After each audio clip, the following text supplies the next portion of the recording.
Alors, ça y est, tu as regardé la vidéo numéro 7, très bien. Donc comme ça maintenant, tu as compris comment on calcule les plus 7, plus 8 et plus 9.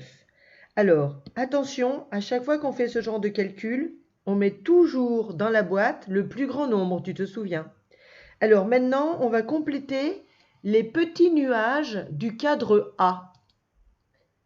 Alors d'abord, dans ce petit nuage bleu, écoute bien, je vais te dire ce que dit la maîtresse. Imagine, il y a 8 jetons dans la boîte et j'ai 4 jetons dans la main. Imagine les 8 jetons dans la boîte. Maintenant, je vais ajouter les 4 jetons. Imagine ce que je fais. 8 plus 4 égale... Tu écris dans le nuage bleu. Maintenant, dans le rose. Il y a 7 jetons dans la boîte et j'ai 4 jetons dans la main. Imagine les 7 jetons dans la boîte. J'ajoute les jetons de ma main.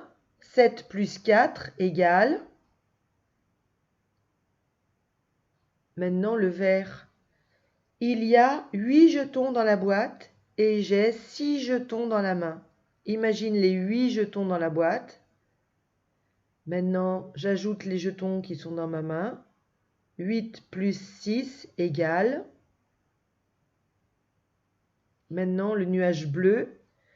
Il y a 8 jetons dans la boîte et j'ai 7 jetons dans la main. Imagine les 8 jetons dans la boîte. J'ajoute les jetons qui sont dans ma main. 8 plus 7 égale... Maintenant, le nuage rose. Il y a 9 jetons dans ma boîte et j'ai 5 jetons dans la main. Imagine les 9 jetons dans ma boîte. Maintenant, j'ajoute les jetons de ma main. 9 plus 5 égale... Et pour terminer le nuage vert, il y a 9 jetons dans la boîte et j'ai 8 jetons dans la main. Imagine 9 jetons dans la boîte. J'ajoute les jetons qui sont dans ma main. 9 plus 8 égale...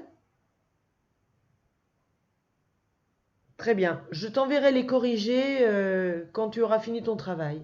Maintenant, regardons le cadre B. Alors, pour le cadre B, c'est aussi des additions avec plus 8, plus 7, plus 8, plus 9, plus 8, plus 7, plus 8, plus 9. Attention, même si c'est 2 plus 9, tu mets toujours 9 dans la boîte. Rappelle-toi qu'il faut toujours mettre le plus grand nombre dans la boîte. Soit tu imagines ce que fait la maîtresse avec la boîte et sa main, soit tu peux dessiner sur le carton où il y a la boîte de pique-billes. Et tout ça en faisant attention de toujours mettre le plus grand dans la boîte. Allez, travaille bien. Je t'explique le cadre C.